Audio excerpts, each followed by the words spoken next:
please, in the back. Dana Marie McNichol, Fox News Channel. Mr. President, is there an expected time frame that detainees will spend here, days, weeks, months? And does that have anything to do with the immigration judges you just spoke about being trained and staffed here? When you say, what was the first part of your question? Is there a specific time frame you expect the detainees to spend here? Days, weeks, months? In Florida? Yeah.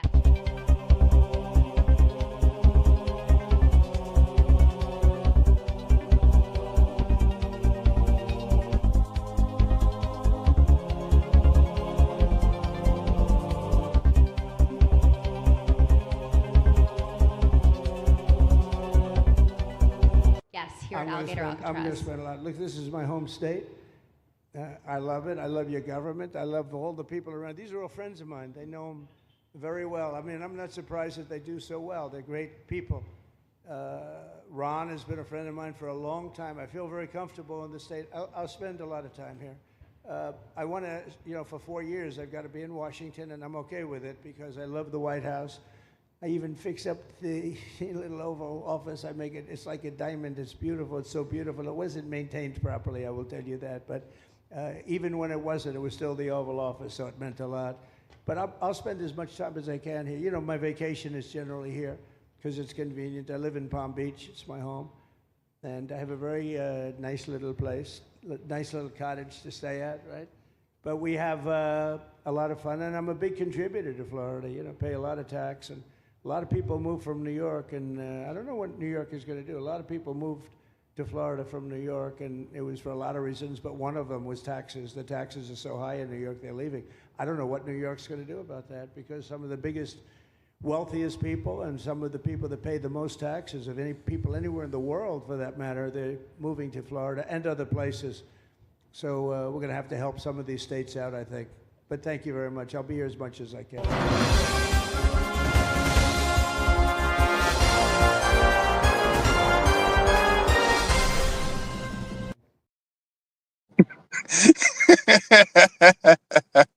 You Sorry. are the weakest thing. Howdy, folks. Goodbye. Oh, God. I mean, when I saw that, I'm just like, you got to be kidding me, really? Nobody ever follows up. I'm like, if he doesn't ask a question, nobody ever follows up. Like, okay, my question is, are you gonna answer the question? Nobody ever fucking does that. No. And yeah, that was a Fox News reporter who asked the question, a very good question as far as I'm concerned. But as I said, or as I showed, the president does not know how to listen and actually pay attention to the questions being asked. He just picks out whatever words that stick in his mind and he just goes with it. Yeah, when Biden was answering questions, people actually followed up and asked him, repeat the answer or actually answer that question. But nobody does that to Trump. Nope. And in fact, I don't think anyone even went back to try to get this question answered until, I think it was Christian Noem that was asked finally, how long? And the answer to that question was until they're deported. That was it. And one of the things that is kind of bugging me is did you know how much money was spent on this facility to get it built in such a short time? It wasn't paid by tax dollars. It was paid by Florida state tax dollars. It took 8 days to complete. I'm not exactly sure how much it cost, like maybe $50 to $60 million. I don't have the exact figure, but I know that Florida taxpayers' dollars paid for it, not U.S. taxpayers' dollars. DeSantis took money out of the state fund to pay for it. Well, apparently the total funds that are going to this project to keep it up and running for the first fiscal year is $450 million. Basically, nearly $500 million. And if you go by that, that is going to be, judging by how many people it's supposed to be able to hold, how many people it's supposed to process, that'll come to approximately $1 million per person if they don't go beyond max capacity.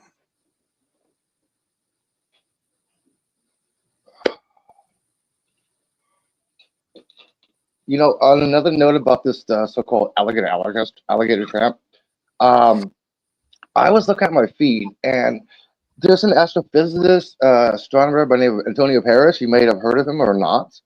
He was down in the Everglades doing some astrophotography.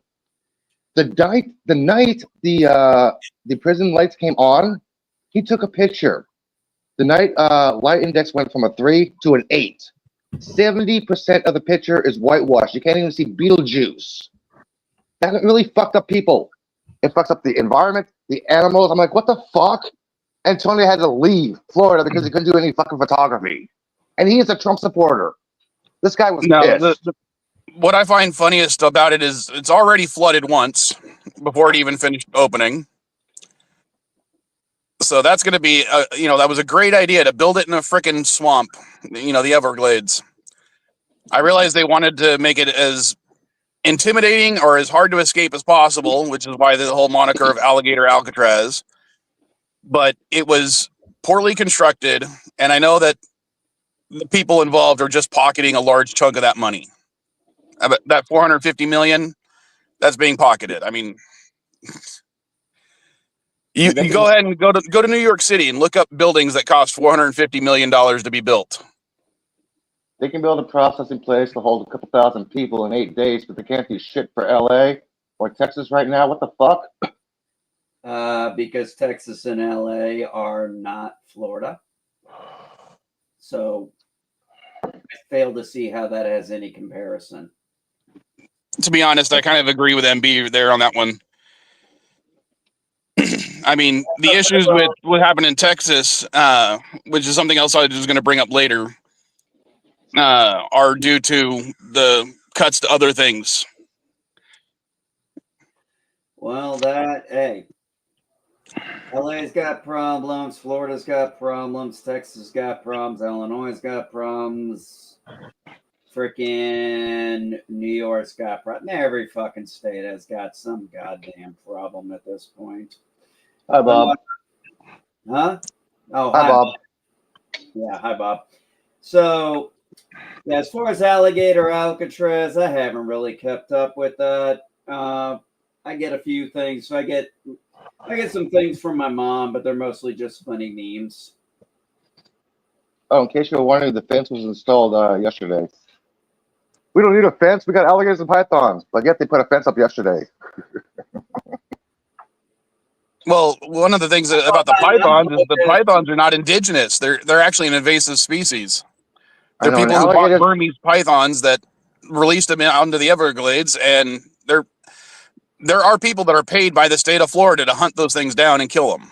Yeah, and alligators are timid of people. They do not attack people. The only way you can actually get attacked by an alligator is if you actually approach it or in its territory or messing with its food. They avoid people rapidly. I'm like, okay, big deal. Alligators around there. I watched an alligator and a lion go at it. Guess who won that one? No, that was a crocodile, not an alligator. Oh, that was crocodile. Well, okay, well, you know what you're talking about. Well, yeah, similar animals, different species. Yeah, sorry, man. I never remember the nose thing. I do know the difference between an African elephant and an Indian elephant. I know the difference between a pelican and a lion. Pelican and a lion, I would hope so. And then, so NB, here's my question for you. How do you feel about the whole arresting the migrants and then leasing them back to the farms and hotels? I haven't heard anything about this. I've got to be honest, the last 2 weeks, or actually the last month, I haven't really kept up with a lot of things, so I don't know anything about that. That's one of the reasons I named the stream what I did, the authorized ownership thing, or the owner authorized. Basically, the idea is ICE is going to go into farms and hotels, arrest all the illegals, take them to a concentration camp, and then lease. Concentration camp. Okay. If you're concentrating, hold on. I know you don't like the nomenclature. I know you don't like the nomenclature. Because it's bullshit. But let's face it. But let's face it, they're concentrating a group of people into a specific location that is a hastily built, poorly maintained facility already. Oh, geez. Basically a camp. And who else did that? We did during the World War II. We just called them internment camps. Remember? Thank you. At least you knew what I was talking about. So, but we called them internment camps. But what they were a concentration of Japanese Americans. They were concentration camps. Italian Americans, and German Americans. Yes, this is no different. It is still a concentration camp or an internment camp, whatever you want to call it. But I'm just saying we've done it. I'm saying it is not the first time we've done it. FDR wasn't even exactly, and it was wrong then. It's wrong now. I mean, we could go all the way back to the re-education shit we tried on the Native Americans. I completely agree. It was wrong then. It's wrong now. But what they're talking about doing is basically, hold on, what Trump was talking about when he was talking about the owner-authorized stuff is the farmers would then pay the camps where the migrants are being held basically $1 a day to now hire those migrants to do the work they were doing previously. So basically they're getting a huge discount on the labor. Sounds like a chain gang. Hang on. The people who are doing the work do not get paid. No. Hold on. No, I have to disagree with you, Elihu. They did say they would be paying them $1 a day. But remember, in these camps, in order to make a phone call, it cost the prisoners $5 to make a phone call that lasts 2 minutes. So indentured servitude. Yeah, it is beyond indentured servitude. I mean, they won't get any additional, toothbrushes or floss or anything like that that you normally would buy at a prison commissary, because $1 a day isn't going to buy you jack shit. When my brother was locked up, actually he's still locked up, but I don't put any money on his books anymore. Just to get a candy bar cost $9. I'm sorry, but this sounds like a violation of the Constitution, because the only way slavery is legal if there's somebody who's incarcerated and found guilty of a crime. No, it just means someone who's incarcerated. It does not mean someone who's been convicted of a crime yet.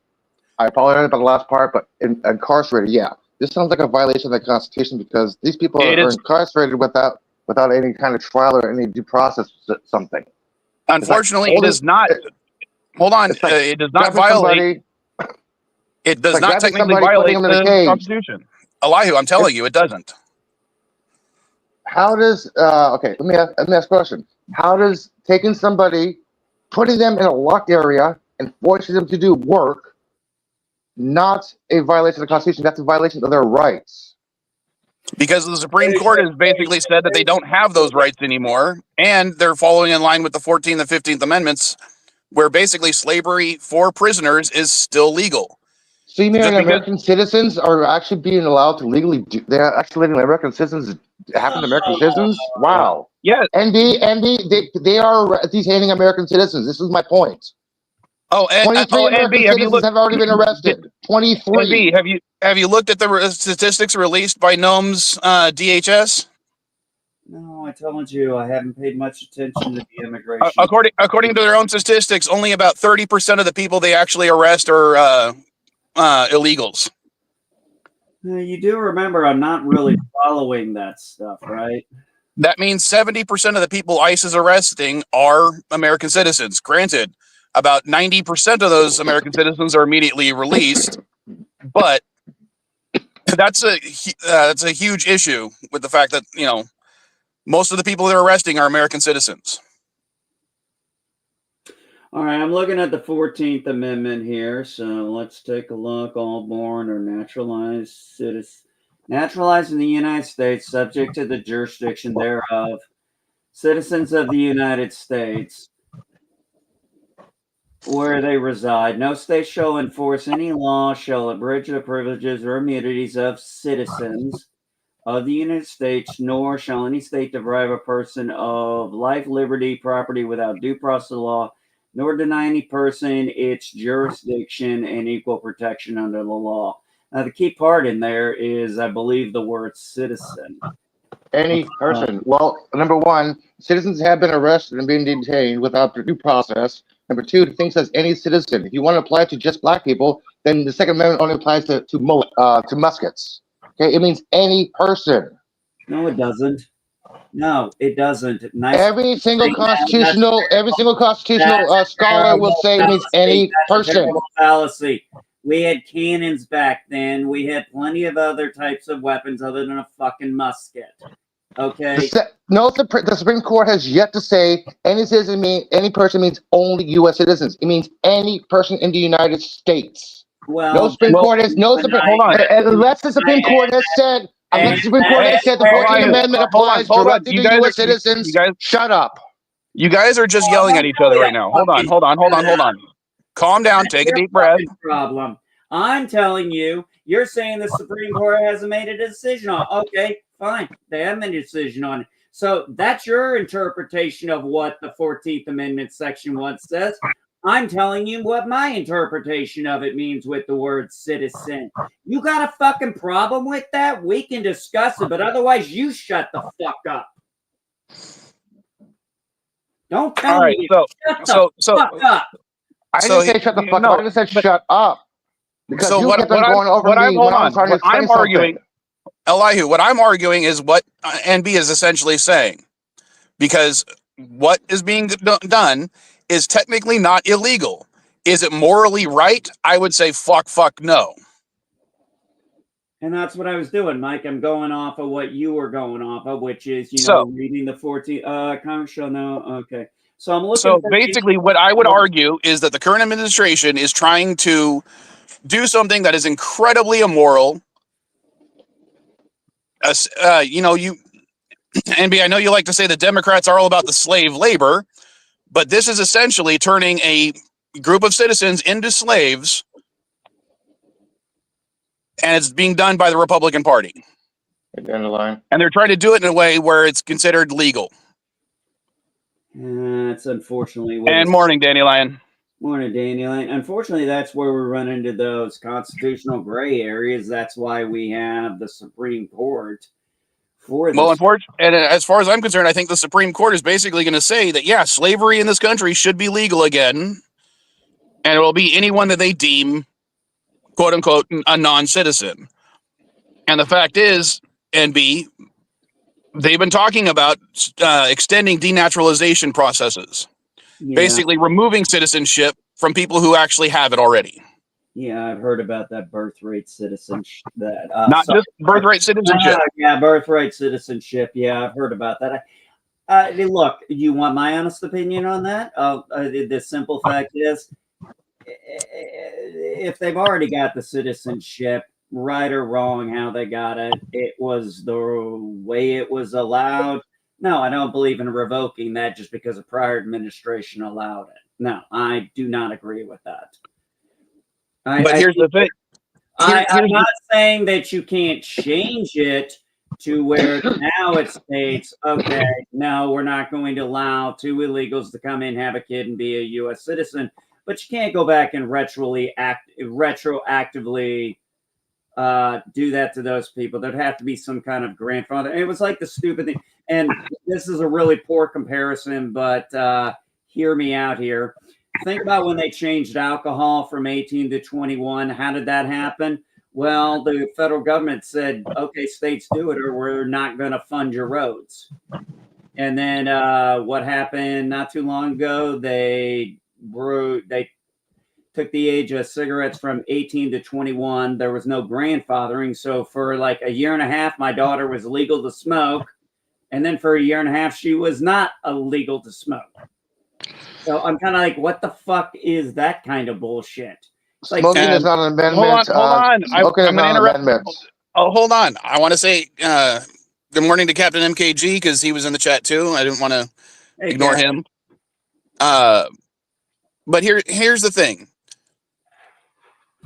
What I am worried about, and for the next several years, is them extending the denaturalization to more and more people, not grandfathering them in. Because remember, even the Supreme Court decision was going to go retroactive to the day Trump signed the original Anti-Birthright Citizenship Act, which was January 20th. Remember? So that means anyone who was born while the whole thing was in the air is going to lose their citizenship. One of the things you got to one of the things that you do have to understand is one of the reasons why Trump is doing a lot of this is he's actually seeing he's setting what he's actually doing is quite brilliant. He's putting all these things out there. Places are suing and sending it to the Supreme Court, and this is ultimately setting precedents for not only his presidency for 3.5 more years, but also future presidencies. So he's wanting to get some things answered to like, okay, what's the limit of my power? It's actually a rather, because it sets precedents on the Supreme Court, say, no, Trump can't do it. That means, okay, no president can do this. Okay, the Attorney General is supposed to tell him what he can and legally can and cannot do. Hold on, let him finish. Let him finish, Alehu. So, for example, let's say the Supreme Court comes out with rulings that say, okay, the president does have the authorization to do this, this, and this based on the executive thing, and say, and that, okay. The decision comes down, and it's either yes, the president can do it, which means the next Democrat will be able to do it because they will have the power and the precedents that's set by the Supreme Court. If it's rejected and they say, no, Trump, president, you do not have this power, then that sets the precedent for all other presidents to know, okay, we've got the Supreme Court ruling. I don't have the ability to do that. I have to interrupt you. Hold on, Alehu, because I have a question. How do you feel about most of the cases being put before the Supreme Court being ruled upon in the shadow docket? I'm not familiar with the shadow docket. You'll have to forgive me on that one. Basically, they're ruling on a case while they're looking at a case without it actually being brought before them, like the attorneys actually bringing it before them, and they're making a ruling on the case without actually judging it on the merits. They're just looking at what the attorneys have, the filing attorney had filed, and then making a ruling. So it's not something that's actually being brought before the court, and it's not going before all 9 justices. It's usually being seen by a handful of them. They're bringing text without evidence. They're basically saying boom, boom, boom, boom, boom, boom, without showing any kind of proof of this or doesn't that normally pertain to reading it and saying, now we're going to let the lower court, we're going to let this deal within the lower courts? No, when a judge hears a complaint or anything, they actually have presented. Then they present what case they have to follow up to actually prove or disprove their point. All they're doing right now is just saying, boom, boom, boom, without even proving or disproving fact or any judicial areas. They're just saying, boom. It's like watching a movie trailer and you're getting no idea. It's like, okay, boom. Am I going to do this or not? Am I going to see this or not? All you're getting is highlights. You're not getting any facts or anything. Hold on. What I would do, NB, is look up what the shadow docket actually is and see how it's been used in the last, let's say, 25 years. Okay, I'll keep that on my list of things. Like the judicial branch isn't one I really focus on. I think mostly I focus on the executive and the legislative because that affected me the most. Supreme Court rulings, not so much. Congress makes laws. Judicial looks and examines to make sure the laws are legal. The president implements laws. That's the executive. That's the branches. No, the president enforces the laws. The executive branch enforces the laws. The legislative branch makes the laws. The judicial branch makes sure the laws are constitutional. Exactly. The president does not make laws. Only Congress does. Well, in recent years, that has basically been a huge shift. It's more of, as of late, the executive branch is the one making the laws and enforcing the laws, or choosing which laws they want to enforce.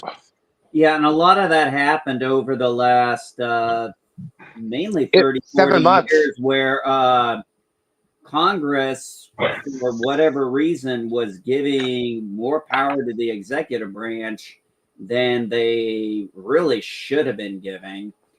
So they would vote on something, give the power to the president to do it, and well, sorry for interrupting, but according to most of the legal the attorneys that I respect and I take their opinion on merit, they've said that it basically started under Bush the first. A lot of that, it wasn't even Reagan who actually did it, because Reagan depended a lot on Congress. But it was Herbert Walker Bush who started doing a lot more of the executive orders. Granted, yes, Reagan did a whole lot, but a lot of them were also struck down by the courts, which is something that's not happening now. Basically now, with the most recent Supreme Court decision, any law implemented by executive order by the president cannot be struck down by any of the courts without a massive class action, or if the states themselves don't take up the issue. Okay, and so that's going what happened with that was basically people suing for people who they're not even representing. They're just filing suits for these people, not getting these people together to even file the class action lawsuit first. They're just filing it, and they're not even representing the people. That was where one of the problems was coming in. But here's where the issue comes in with the courts not the lower courts not being able to put the injunctions down. Let's say that Trump, and I'm not saying he's doing this, and I'm just going to go out on way out. So just understand, this is just a way out example to go ahead and bring back Africanized slavery. Okay, let's say he signs a bill saying that's now legal again in all 50 states. Would violate the Constitution. Hold on, right? That based on what's happening right now, it would you'd have to go either individually file for each individual American saying that this is now illegal, or if a state decides to say it, the injunction can be filed for that state alone. Yeah, but that means in the interim, the executive branch would still be enforcing the law in any state or any area where an individual has not yet filed a class action against the state or against the federal government. So now you might have, once again, some states that would have the slavery completely legal and enforced by the federal government, except in states that are actually suing the government over it. And because if the Supreme Court decides, oh, we're not going to pick up that case, we're not even going to look at it, it means essentially that law is now permanent under executive order. Yeah, but executive orders can be ended. Okay. Can you give me something a little more realistic, not something so far out of... Look, at the end of the day, when it comes down to it, I haven't heard anything about executive orders becoming law.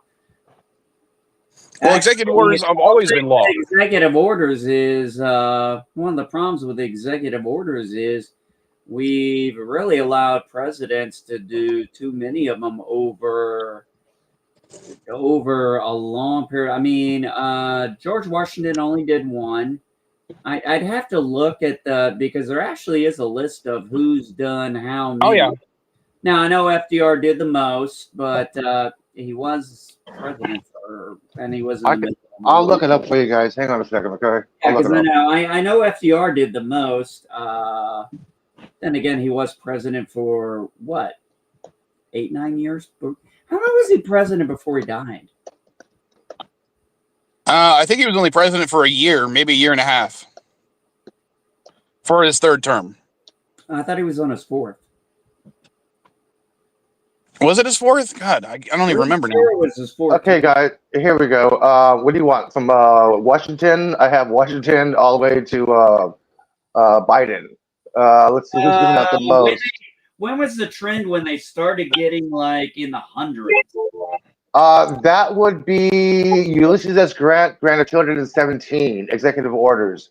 Cleveland, his first term, granted 113. Second term, 140. Roosevelt, 1,081. Wilson, 1,803. Really? Let's see. Franklin D. Roosevelt, 3,721. Clinton, 364. Bush, H.W. Bush, 66. George W. Bush, 291. Obama, 271. Trump, 220 in his first. And 131 under Biden. Okay. So, now, World War II meant a lot of executive orders were being passed almost daily. So we kind of got to give him a pass. Yeah, I mean, we understand that.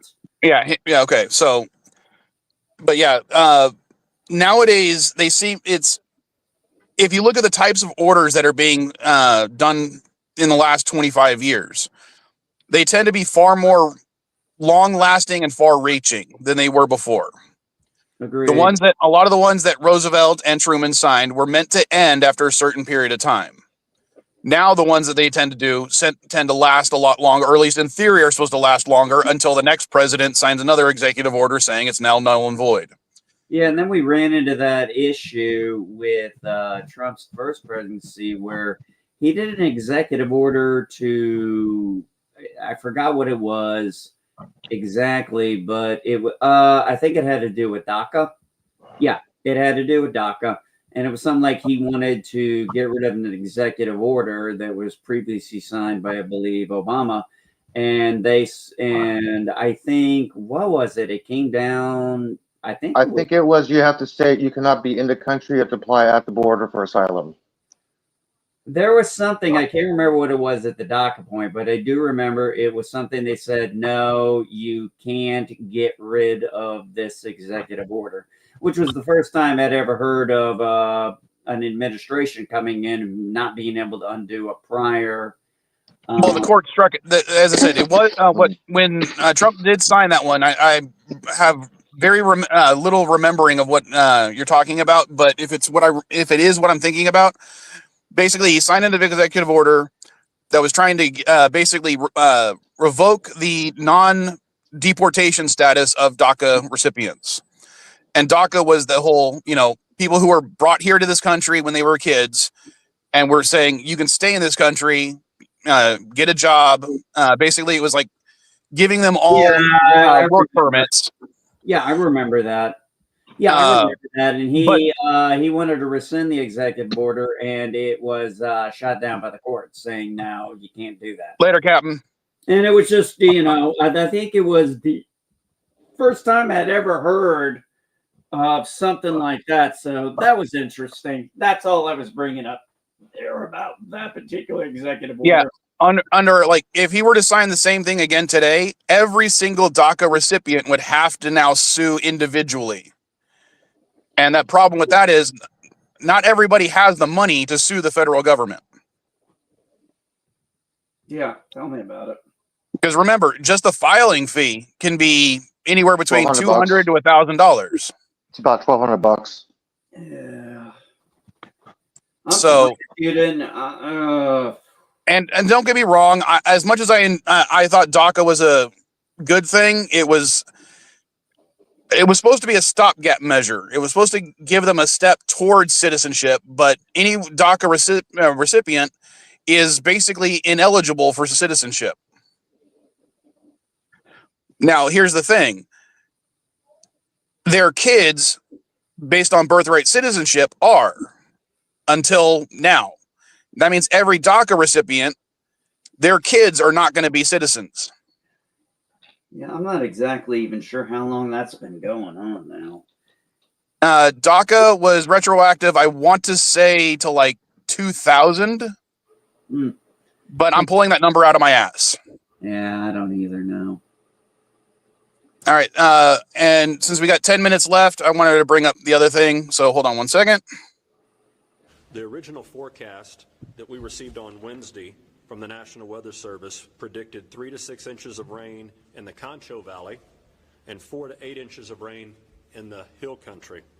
We worked with our own meteorologists to fine-tune that weather statement, and as many of you know, and many of you in broadcast journalism and meteorology, you can go back and look at your own forecast, and the amount of rain that fell in this specific location was never in any of those forecasts.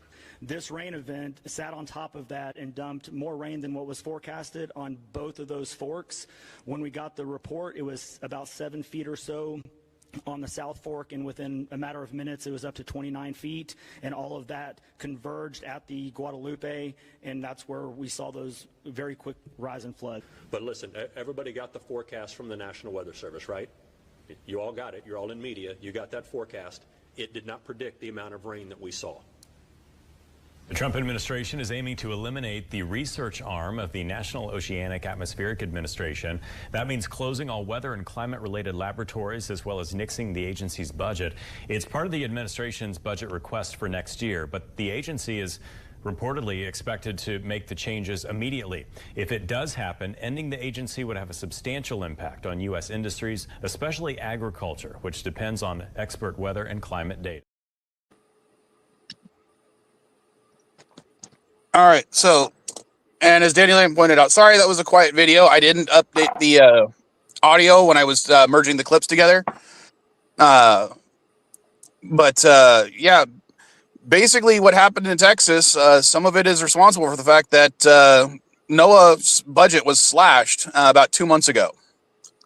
And NOAA is in charge of the National Weather Service.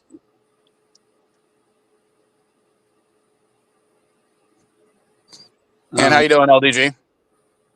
Wait a minute. Nobody said his name 3 times. Well, someone may have said something in the private chat. Hmm. Okay. No, I didn't see anything in the private chat. And yeah, Doge was one of the ones that was wanting to cut the budgets to NOAA. They considered that, I guess, fraud and abuse somehow. I know that, what was her name? Shoot, I can't remember her name, but the one that was saying that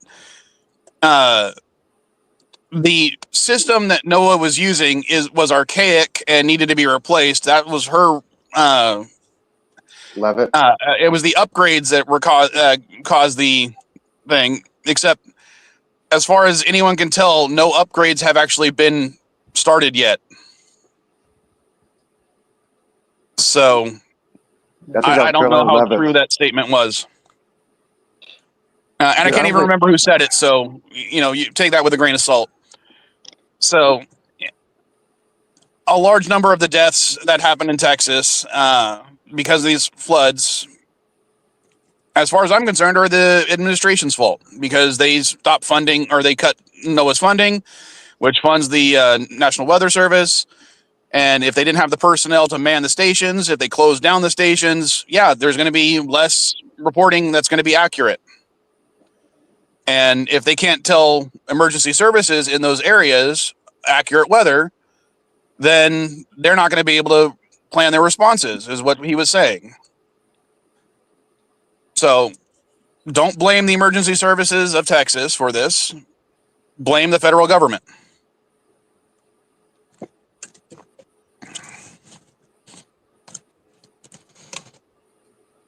By the way, you guys do know how Florida has no income tax. They have I think it's 8.8 or 9% sales tax. I can't remember which one it is. I think it was 8 when I remember being there. And that's pretty much what they probably are paying for Alcatraz Island or Alligator Alcatraz or whatever the fuck it's called. Well, remember, despite the fact that Florida is one of the top GDP states in the country, they are still and I know, excuse the nomenclature, they are still a welfare state. They receive more federal funds than they give to the federal government, despite the fact that they are, I think, 6th or 7th GDP by state. 7th, California is still number 1. Well, yeah, California's 1, Texas is 2. I'm pretty sure Texas is 2. But even Texas is still technically a welfare state. So that should tell you at least something about the number 2 GDP in the country. But yeah, as sad as what's happening in Texas regarding the floods, this is what happens when you don't trust the science and you cut funding for it. I wonder how. I mean, what was it? They were saying that one of the Dakotas is like completely. Every station in one of the Dakotas was cut down. Was shut down. South. Was it South? That means tornado warnings are going to be lessened. The ones in California for the wildfires, because we got wildfire season every year. Tell people to stop smoking. Well, smoking doesn't necessarily cause as many fires as you might think. Some of these are naturally caused by lightning strikes because they are. Right now, there are multiple fires burning in the state. Yeah, I remember what you're talking about, Dandelion. They were saying that the satellites should be able to cover it instead of the weather balloons, and I think they don't understand that. As great as satellites are, being able to take actual atmospheric samples from the atmosphere itself instead of just using radar telemetry or imaging telemetry is not the same. Weather balloons might seem archaic, but they work very, very well.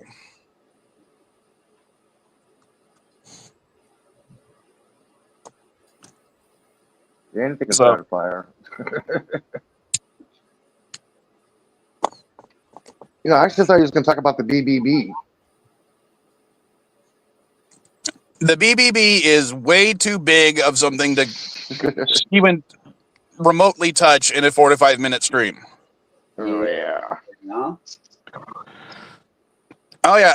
Dandelion, I've seen cars that were where the bumper was hanging off and just slightly hitting the surface every once in a while, just bobbing in the wind essentially, and creating so many sparks that I'm like, that's going to start a fire. And I'm talking about going through Cleveland National Forest here in San Diego. What's this about $30 an hour in LA? California minimum wage got rose to just for the cost of living. Oh, have fun with that. Dude, minimum wage, you can't even make a studio apartment in San Francisco. Well, that's one of the reasons I did post the picture I posted. And that's actually a picture I took of something here in San Diego.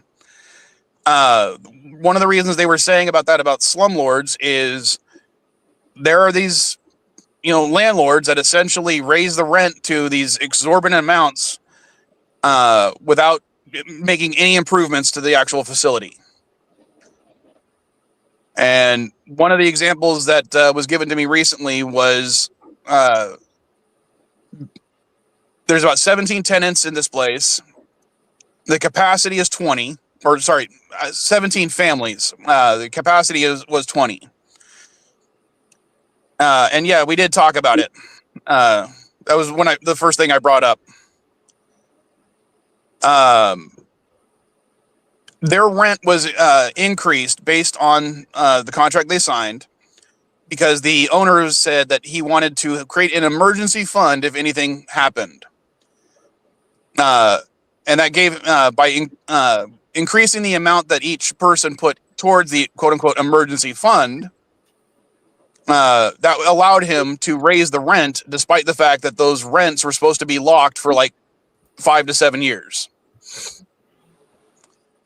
So every 6 months, he would increase the rent to replenish the amount in the emergency fund.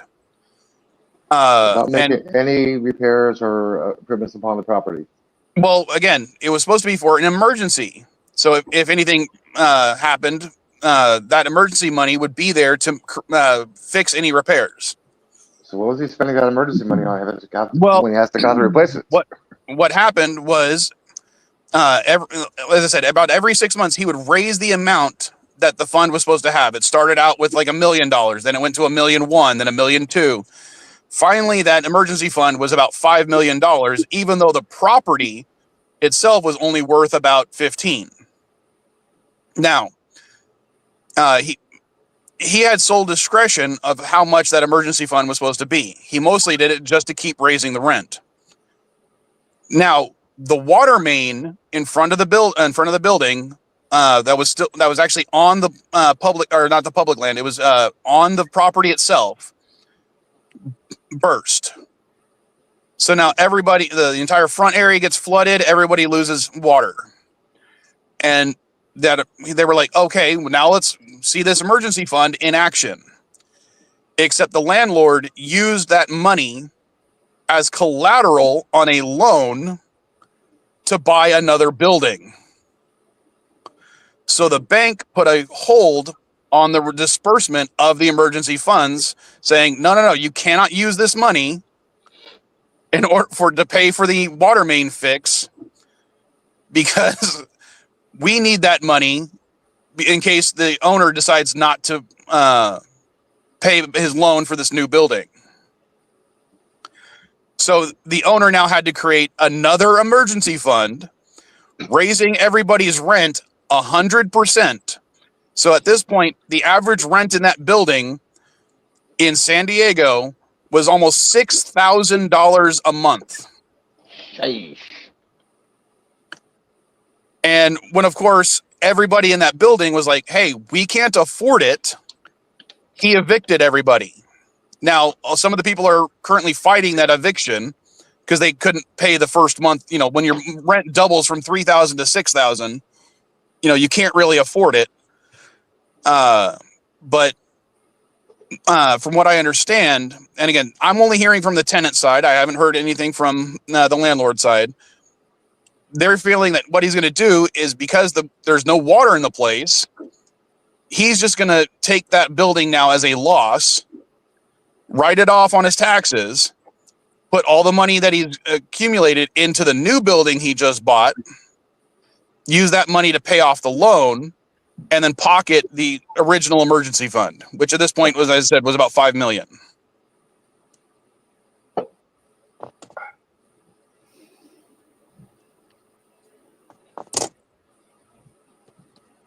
Oh, I need more coffee, and I got a Geloja. So yeah, and when you're talking about cost of living, it's part of the reason is for stuff like that. NB. All right, but we've gone a little bit over, so I'm going to go ahead and end the stream. Yeah, it's definitely shady, but the problem is, Dandelion, it is 100% legal on the federal side. The California side is, I think the state of California has said that they were going to sue this guy as well for unsafe practices, because you can't just not pay for, you can't have people without water. This is 17 families. So you're talking anywhere between 17 to, 50 people, depending on if they're married or with kids. Okay, I got Geloja to give more coffee. I'll see you on the CNA stream later, guys. I really got to go. Later.